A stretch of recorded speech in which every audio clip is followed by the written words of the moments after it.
All right. Well, good morning and good afternoon, everyone.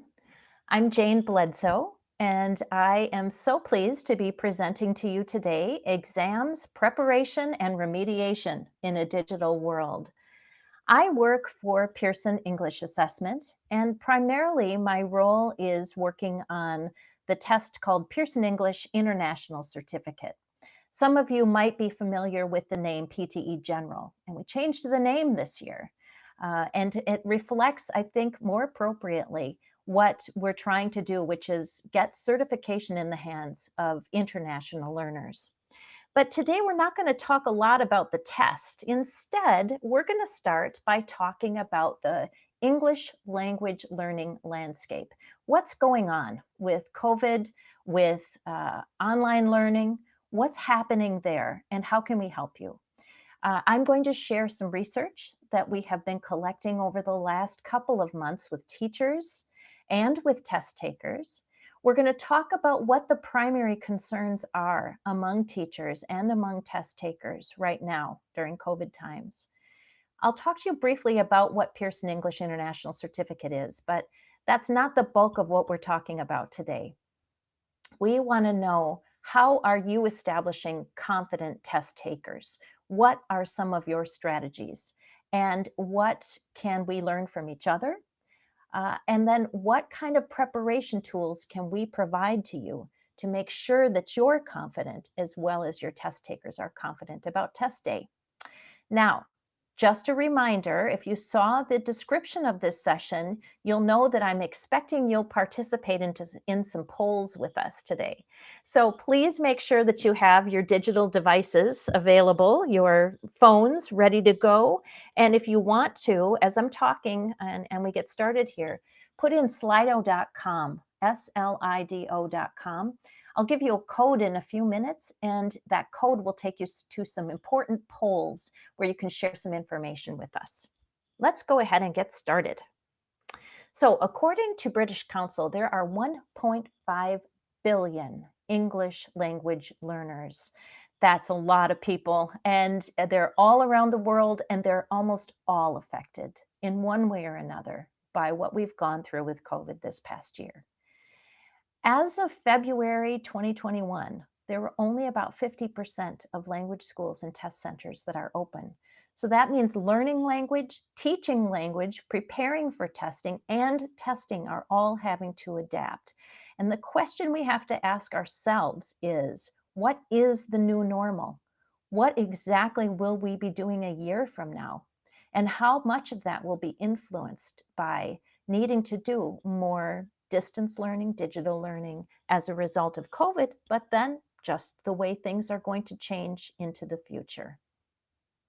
We asked some questions of teachers who've been attending webinars we've been hosting over the last couple of months. We asked this question: how has the need for demonstrating English language proficiency changed during COVID? And I think what's really interesting and what we can all feel pretty good about is that teachers are really confident that it is more important than ever to prove your proficiency with English language. And so we all have jobs to do. We all have work to do in this next year to make sure that people can accomplish those objectives, be able to prove their proficiency. Another question we asked is, how important is computer-based testing going to be? Is it critical for equal access?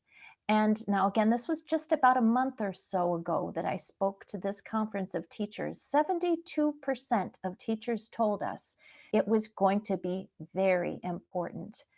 Computer-based testing is something that we have to have a solution for in order to keep people moving toward their goals. We also had 27% of that population saying it's equally important to paper. So we know we need paper options in many markets still, but that computer-based testing has to be part of our roadmap. Interestingly, I asked the same question about 6 months ago in another webinar. And what I want you to pay attention to is that very important number on the left-hand side of the screen. How important will computer-based testing be to English language assessment in the future? Back just 6 months ago, it was very important to 64% of teachers. We're up to 72. I think that COVID is accelerating the need for computer-based testing, and I think teachers are telling us that here in this survey response. Again, we're hearing that teachers even 6 months ago were expecting that paper-based testing would coexist with computer-based testing. And so that is the way we're moving forward. And we have also some evidence from test taker research we've done that I'd like to share with you next. So you can see what they're telling us is important to them. So first of all, who takes this test and what do they need? When we did some research a couple of years ago, we reached out to candidates who were sitting for general English proficiency exams, not just the Pearson exams, but these are Cambridge test takers, these are Oxford test takers, these are language cert test takers. And we asked them the question, what would be your primary consideration in choosing a test? How do you choose a test? What is the most important thing to you? And the most important thing to them is the type of certificate they get. And that's not whether it's a paper or a digital certificate, but what does the certificate allow them to do? On the left-hand side of this slide, you'll see the three types of personas that we know are taking these general English proficiency tests today.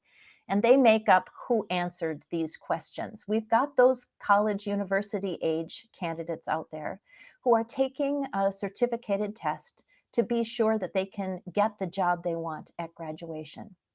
We have those test takers who are teenagers who are in high school, and they're taking the test at the end of their high school period so that they know that they can get into the English speaking university that they wish.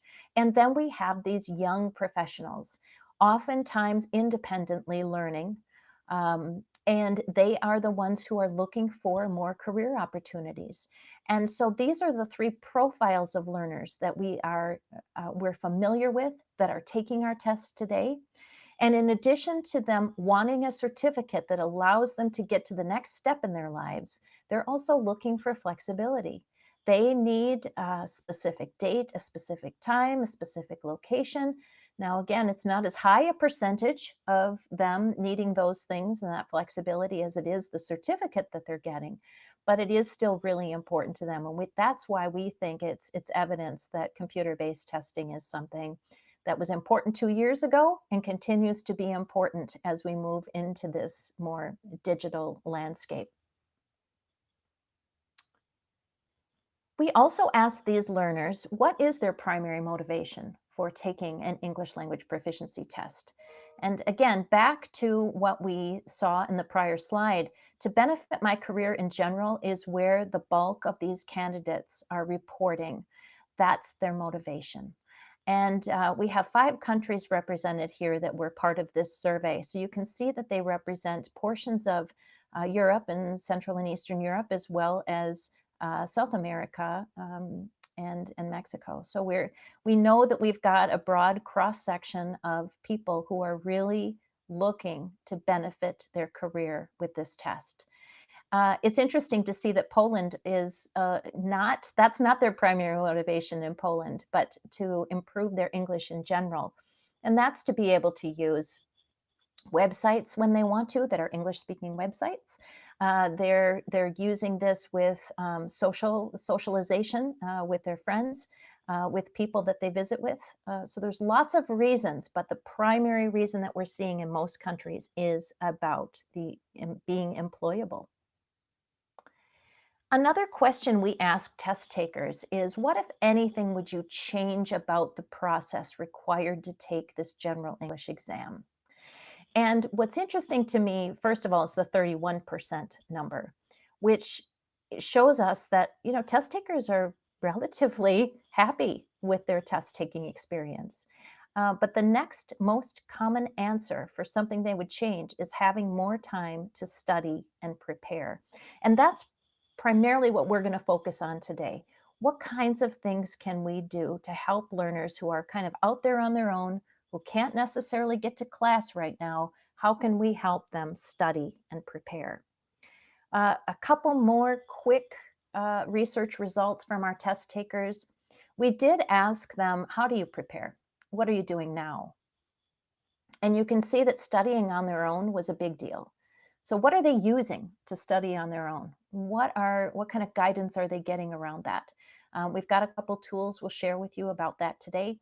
Secondarily, they're taking classes. So I think what we're seeing here is the predominant way in which candidates want to prepare for this test is with a combination of studying on their own and getting your support, either in digital classrooms, as they're having to do much of this year, or with any support you can give them in the classroom itself. That is their ideal scenario. One more thing I want to mention about this research study, and there were many, many more questions. I've truncated the results here for us, just so that for the sake of time. But I did want to mention that these language learners are lifetime language learners, and that's really important as we think about remediation. And we're going to talk about the tools that we have available that can help the candidate remediate before the test, but even after their test, because we know that these test takers are likely to take tests again. 81% of them are going to take another English language test. They're going to continue progressing. And even if they hit a C2 at some point, they're going to continue wanting to learn and make sure that their language is as good as it can be to achieve their goals. So I'm going to spend a couple minutes telling you more about Pearson English International Certificate, or PTE General, just in case you don't have this context yet. This is the test that we've been working on for the last couple of years to create a computer-based version of it. It has been on paper for the last 30 some years. We acquired this test from the University of London in 1985. It's been around a long time, and it's a trusted, validated, good structure for a test that tests communicative ability. This is not a grammar learning exercise. This is not an academic focused test. This is about being able to communicate, being able to read, write, speak, and listen to English and get understanding from it. This is a qualification that is awarded by Pearson EdXL. Pearson EdXL delivers more than 130 million tests a year. So we have the backing and awarding of a long-term, strong partner in awarding this test. We are also regulated by Ofqual, so we don't make changes to this test lightly. We have regulators to involve, we have EdXL to involve.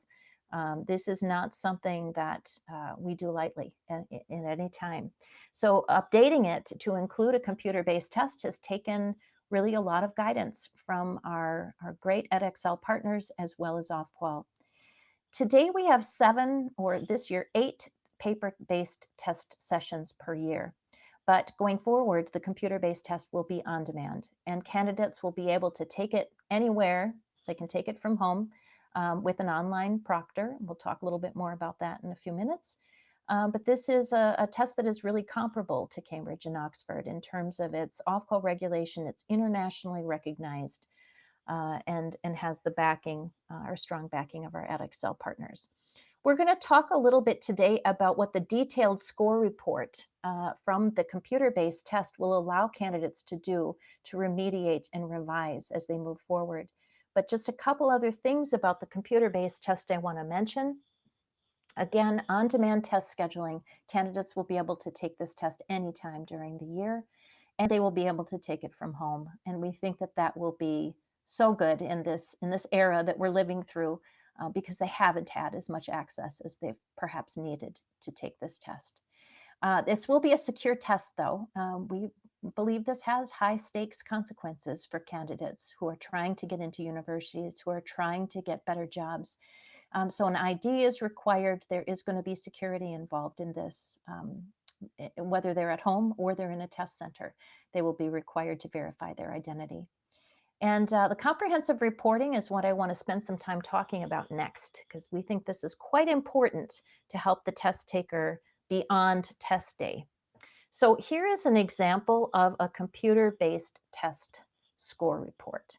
You'll see that in the upper right corner of this score report, they get an at-a-glance indication of pass, merit, or distinction, how well they did on the test. You can see that this candidate took a B1 test, and What they get below the indicator of whether or not they passed is how they did in each component section. So they can see very quickly if their skills, where their skills are strongest and where their skills are weakest. So they took a B1 exam and they actually scored in the B1 plus range for listening and reading. So they did really well in those sections. But in speaking, they're only at the A2 plus level. So that means they have a little more work to do. And if they are a lifelong test taker, as they've told us they are, and they're going to take a future test, this is really important to them to know exactly where they stand in each of these areas and how they can remediate. So page 2 is going to tell them, and here's what you can do about that A2 on speaking. On page 2, we have some course mapping. So if you're using books in your class, you have the ability to select one of those books and see what the specific exercises are that the candidate can do to improve their score in the future. So that's really handy. We have 4 titles right now that are mapped. There will be more. But right now, we're starting with those course mappings that we see a lot of teachers using to prepare for a general English proficiency exam. In the weaker skill areas, you'll see actual exercises in that particular book. So on the right-hand side of the page, you'll see speaking again was at A2 plus range. And if they go to business partner, they can go into specific units and drill on some things to help them improve their scores. If they're at level, we're also going to give them some recommended activities to stay at level. Again, if they're going to take a test in the future and they want to use this in their careers going forward, they're going to have to stay fresh. And so these recommended activities are things that allow them to do things from home very simply. Practice brainstorming, practice planning and drafting and proofreading short essays in your writing skills. Do these things on your own. They don't require a book necessarily. However, the exercises in the books are super handy for you as a teacher to be able to point them to those things quickly. All right. What we're going to do next is use your phones, and we're going to do some polls about preparation and remediation. And my first question for you today is going to be, what are your strategies for improving confidence on test day? So we're switching gears a little bit now to how you're preparing your students and how are you instilling confidence on them for test day. So go to slido.com. The code you're going to use is 229002. Again, you can do this from your phone. You may actually be able to do it from your computers if you're logged in to a computer and use your browser for that too. And the next page that I'm going to show you actually has a QR code on it. So if you want to use your phone and instead of typing in slido.com, just use your phone, take a picture of that QR code, and it should bring you to the right page. And go ahead and start voting. What are your strategies for ensuring confidence on test day? Lots of practice tests? Do you talk about test day protocols ahead of time? Do you give your students encouraging messages?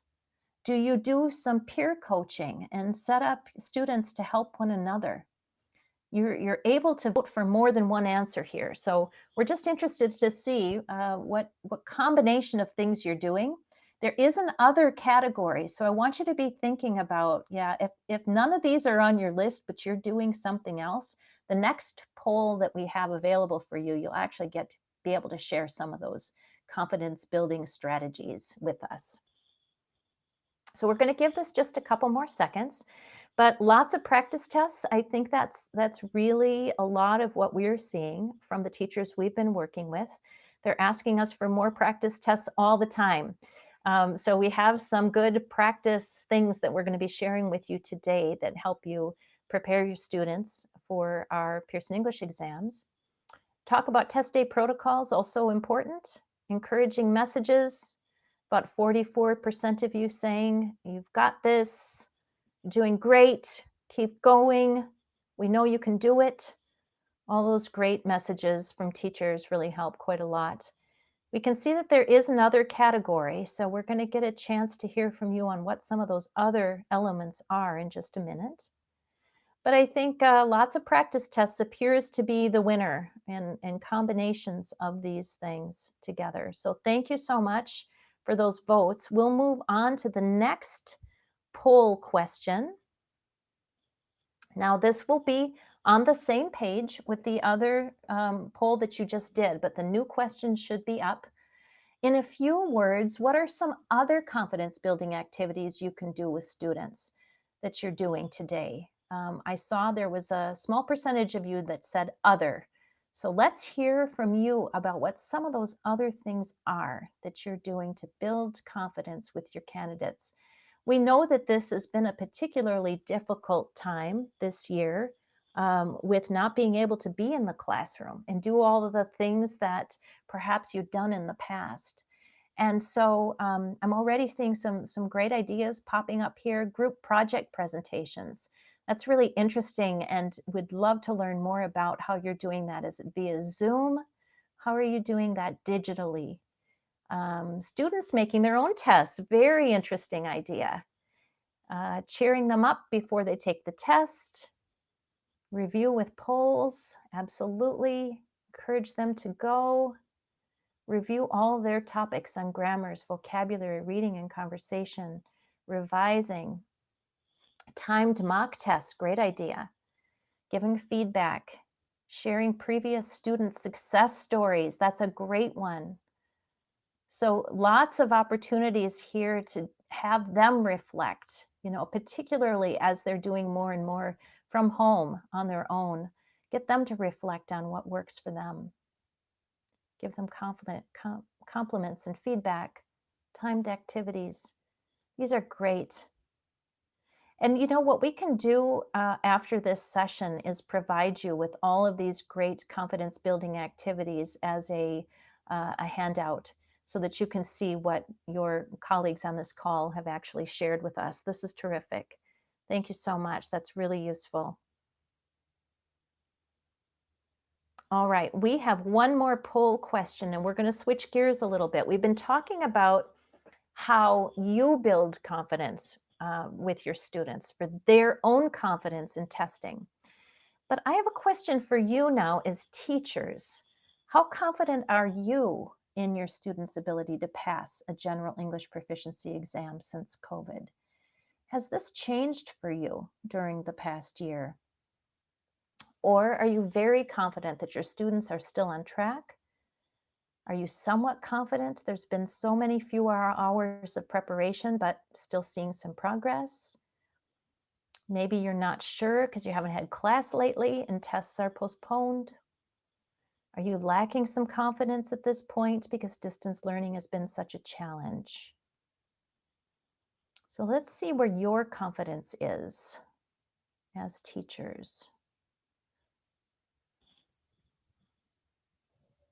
Give you just another few seconds here.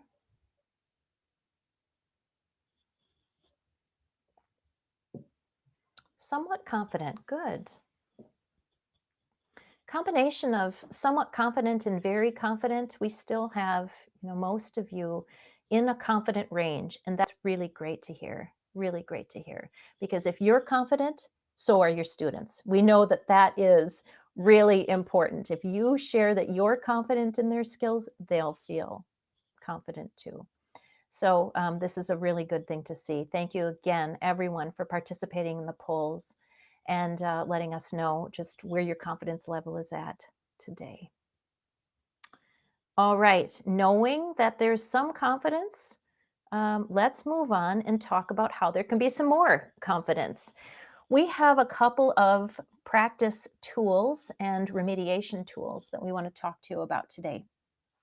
Let's just have a look at our time, see how we're doing here. We have about 15 more minutes.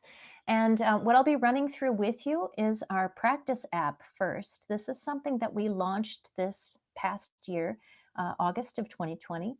It's called the Pearson English Warm-Up Practice app. This is free for candidates to use. It's on Google Play. It's also on the Apple Store. What's great about this app is it gives your candidates confidence with the item types that they're going to see on the test. Now, right now, this includes the paper-based test items on the app, but we will have the computer-based items in about a month's time. By the first part of June, we should be having our computer-based items available too. So if they do decide to opt for the computer-based tests, they'll be able to practice with them as well. What's kind of fun about this app, and we'll be adding more features this year, that actually compares their activity level and their competency with the app to others in their country and others globally. So I think they're going to find that to be pretty fun. They get to practice with all 4 language skills, and I'll show you a couple examples of what they'll practice with in just a minute. But I think that they will find that this is easy to use, easy to access, and gives them some immediate feedback. Now, the feedback that they're going to get on the reading and listening items are in front of you right now. Here's a couple of examples from the app. On the left-hand side, you can see that the candidates are reading a fairly long passage and having to come back and make some inference about what's happening in the passage. So the question on the left-hand side is something like, what do you think the writer would describe? How would the writer describe the meal they had in this passage? And then the candidate answers the question, and they see immediately if they're right or they're wrong. So this candidate's answer was unique, and they were correct. So they got a green check mark. You can see that the candidate's done pretty well in the reading section, 14 out of 19 correct. So that's pretty good. So there's about 19, 20 questions or so in the reading section, which is comparable to what they might see on the test. There's many types of reading questions, so this is just one of them. But they get a really good sense of what they're going to experience when they get to test day on the reading items. On the right-hand side, this is a listening item. Listening has also about 12 to 15 items, depending on the level. And they listen to something, and then they have to respond. There are dictation exercises and a variety of things, but what I've shown you here is a multiple choice option. And they listen to a recording and they have to identify why the speaker is giving information. You can see that the candidate gets, again, immediate feedback about how they're doing in their listening section, but the candidate didn't answer this one correctly. And so what they see is a red X for the answer that they selected compared to the green check, which is the right answer. So immediately they get feedback about what they did right and what they did wrong. The candidate didn't do quite as well in the listening section, so only 4 out of 12. So they know going into this that they can do another practice. They can go back and they can revise, to your point, on some tips and tricks that you've shared with building confidence. Revise your answer. Go back, do it again. Now you know what the right answer is. So it's not so much about memorizing that, but just understanding why something was wrong. When it comes to the speaking practice, what I really like about the app is it gives the candidate an opportunity to record themselves. They record themselves and then they can listen to that and they can actually do their own remediation with the speaking section. So on the left-hand side, you'll see an example of a picture description and what the candidate is asked to do. There's a little eye in a circle there, and the eye is some more information, a tip on how to approach this task in the test. On the far right-hand side, you'll see what that tip is. And we're telling them, we're preparing them for test day by saying, this is going to take you 90 seconds. That's a long time to talk, by the way. If you're talking all on your own, that's a long time to talk. The first 45 seconds of that is describing the picture. The second 45 seconds of that is making an inference and talking a little bit more about what you think is happening there. So I think that what's great about the speaking section is they not only record their answer, but they can listen to the model answer and they can go back and they can do it again. And there's lots and lots of different questions. There are 3 full practice tests per level in the app, but lots of opportunity for them to revise and improve. Same is true of the writing practice. They get an example of what they're meant to do on the left-hand side. On the right-hand side, when they're done, they compare that to a model answer, and they're able, again, to revise. Go back, redo it, do it according to what you're seeing in the model answer, and this helps them a lot with their own remediation practice. I wanted to show you that we have lots of users. This is from just recent users on the app. You can see we have people all the way from Italy and Brazil, Ukraine, India, Argentina, Russia, Poland, Spain, Ecuador. Lots of candidates using the app now to prepare. And the other thing I like to see is the spikes that we see just before test time. So students are using this to feel confident on test day. And that's exactly what we expected, is that we would see the spikes right before test dates. So October, November, December. Then we saw spikes again February, March. May looks a little short, but we do have a May and a June session, and I expect, because we only have 4 days of data on here for May, that this is going to bump up quite high and be at April levels, if not higher. All right, one more tool I want to share with you today, and that's our new readiness test. This is not only to give you a confidence boost as a teacher, but to give your students a confidence boost too. The readiness test is a fully digital exam, and it is a predictor of the candidate's outcome on the test. So it is really unique in that respect, but it is all done on computer. So they are going to be speaking into the computer. They're going to be using headphones. They're going to be having a real computer-based test experience with this test. And as soon as they take the test, they immediately get a report. And we think this is going to be so valuable to them as independent test takers, but will also be useful to you. And I'll show you the group report in just a minute and what you can glean from that. It tells them if they are ready. They're ready to test, they're potentially ready, or they're not ready. And then it breaks it down by skill, so they can see if they're potentially ready in some areas, not ready in others. And if they're using a specific book in your class, they can map to it here and get more information from Business Partner, Gold Experience, Speak Out, Wider World, whatever book they may be using in your classes. On page 2, this is much like the remediation report that I showed you that they'll get for the actual exam. They will get a remediation report for the readiness test as well. And again, they can focus really on some basic things they can do, recommended activities that anyone can do from home, or if there's some specific exercises in a book, we'll provide that to them too. Now, here's the group readiness report, and the teachers who have used this have really liked it. So I will tell you that because you've attended today, we are going to make sure that you get a free code to be able to take a free readiness test on your own. Check this out. Have your candidates take it eventually, and you will get a group report summary. It will show you at the highest level then what percentage of your students are ready, potentially ready, and not ready. And then you can look specifically to see where they're not ready and work on those skills with your specific students. You will get some remediation suggestions for the class as a whole. And so this, again, should save you time in having to do that yourself. This will come back to you immediately following your candidates having taken the readiness test, and you'll be able to use this in the classroom or at a distance with distance learning to say, all right, folks, here's what we're going to do next to get you to level. So we think this is going to be extremely powerful, and the teachers who have used it have found it extremely powerful. So here are some quotes from the teachers who have been using the readiness test. And what they like about it is that it provides practice with item types. So the actual item types they'll see in the computer-based test are part of this readiness test. And teachers are saying this is really important for them to feel familiar with the style of questions that they're going to see in the test. And they may not really have any notion of what awaits them on a computer-based test, but the readiness test helps them feel confident, much more confident about that.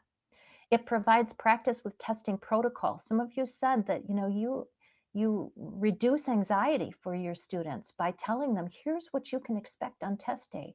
Well, the readiness test does some of that work for you because it shows them structure. It's a timed test. They get familiar with that kind of writing on the computer, and that reduces their anxiety for test day.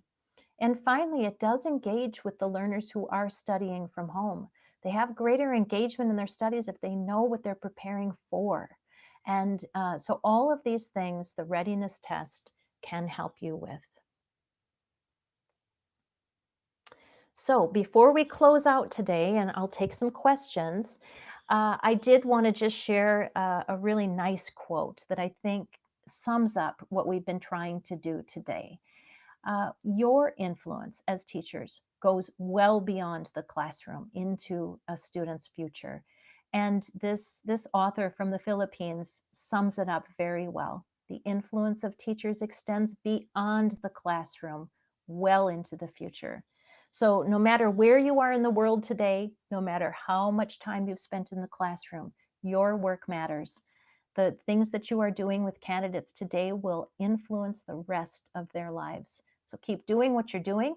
And I hope some of the tools that I shared with you today will improve your confidence and your students' confidence with testing into the future. And at this point, I do have my email address here, as well as an email box if you have some specific inquiries and you want to go into a little more depth with us on any of these topics that we shared today. You're certainly welcome to use our email to do that. And then at this time, I'm going to ask if Sophia can help us with any questions that have come in while I've been speaking. Hi there. So we've had lots of chat going on, and a couple of questions have come in. One person asked about security. Are students' recordings accessible to others? Very good point. So no, a student's recording on the app is only available to them. A student's recording on the readiness test is only available to our automated score engines and the student.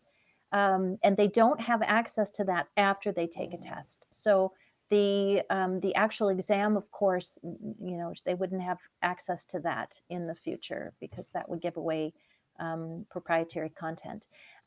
So yeah, in the app, the only people that can ever hear that recording is themselves, unless they wanted to share it with somebody else, and then they would have to do so physically. So Great. yeah. And what about cheating? Somebody asks. What about cheating? So I think that might be related to the fact that they're going to be able to take the computer-based test from home. What I might not have said strongly enough is that they can only take that test from home with an online live proctor. They have to prove they are who they say they are. They have to use, their ID. They have to be videoed while they're taking the test. A proctor is with them the entire time.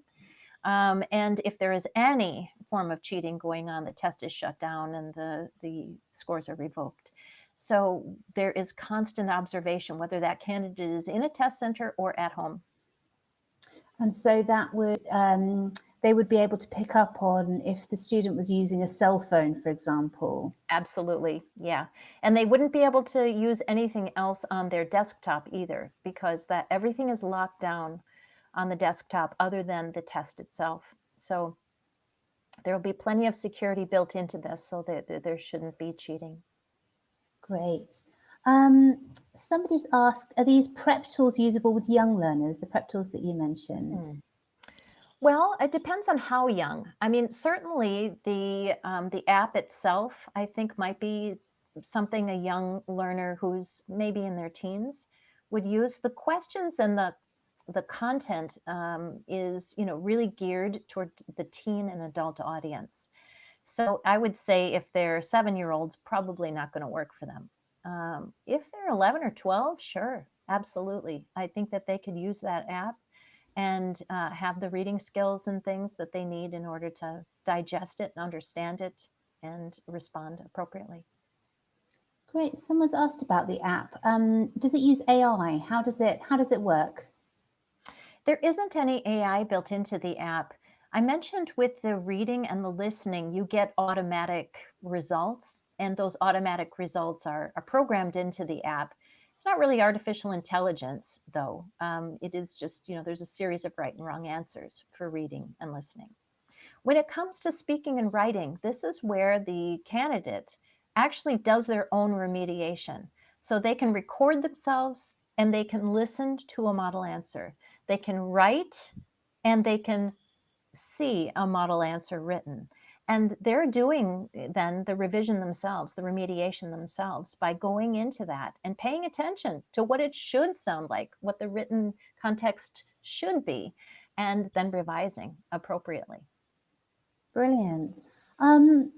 About levels, what levels is the exam available at? Good question. The exam is available, the practice materials too are available at A1 through C2. So we have 6 levels of tests. We have 6 levels of content in the practice app, in the Pearson English warm-up app. For the readiness test, we start at A2 and we go to C1.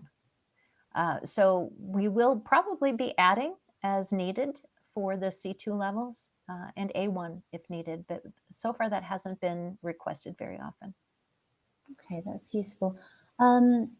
We have a question here. If connection fails during the test, does the test taker need to start from the beginning of the test?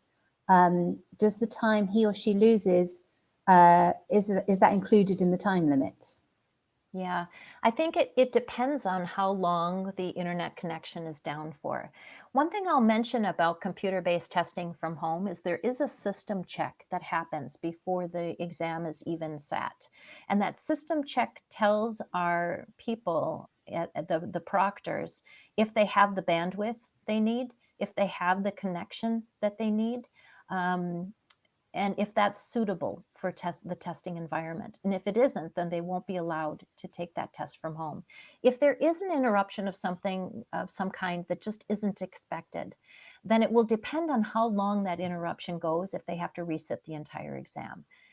If it's a blip and it's back in less than 5 minutes, then they can resume where they left off and keep going and not lose any time on that test. So I think that we're kind of waiting to see taking it from home, just how many challenges there will be with system downtime and things like that. OnView, who is our partner delivering that at-home test, has delivered more than 2 million exams this way, and very successfully. And we know that bandwidth and things like that are actually improving a lot due to COVID. People have had to upgrade quite a lot. So we're less worried right now about downtime than we were perhaps even a year ago. Wonderful. Okay. One last question I think we've got time for. Are there any discussions around making this test suitable for immigration purposes? Really good question. We have another test in our portfolio in English assessment called PT Academic. PT Academic is the primary test used for immigration purposes. So I think that will continue to be. But if you have some specific examples of what you need in the general English proficiency area, we'd love to hear it. So please send me an email. Wonderful. Thank you, Jane. Really good to hear about all the research that's going on, the work that's going on in this area. It's fascinating. So many changes and exciting things afoot. So thank you so much for taking us through all that. And thank you to all of our attendees as well for coming and for engaging in the chat and asking your questions. There will be a follow-up email after this session, which includes a flyer and a discount code for the readiness test, which Jane mentioned. You'll get a free readiness test to try with a discount code. So look out for that. And thank you again.